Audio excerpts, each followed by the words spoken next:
Climate change and population growth and development are the two biggest headwinds. They're going to continue to be a challenge to trying to improve or restore the Chesapeake Bay for the foreseeable future. Going to make it harder, going to make it more challenging. Population in the Chesapeake Bay region has more than doubled since 1950, and it's going up at the rate of about 1 million a decade still. We've grown from 12.7 million around 1980, about the time the Bay program started, and we're at 18.6 roughly now.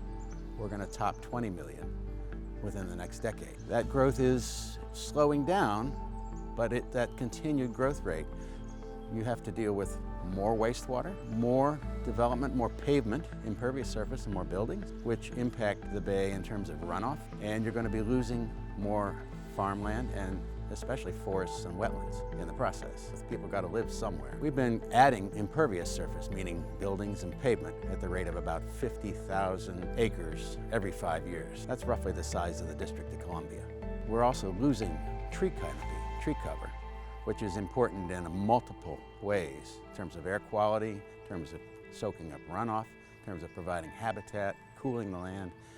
Even though we're planting a lot of trees, at least in the recent years, we've been losing on net about 16,000 acres of that every 5 years. Climate change poses similar and overlapping problems. The population, of course, will, unless things change radically, will be continuing to emit greenhouse gases and air pollution, which we'll have to also deal with. Climate change also will impact our sea level. We'll continue to see rising sea levels, and that will cost us in terms of wetlands as well, and shoreline.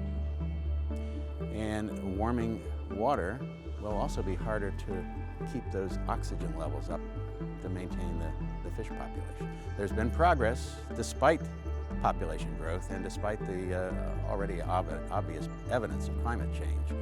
But that's going to continue into the future for decades to come unless things change. Stream anytime, anywhere with the free PBS app.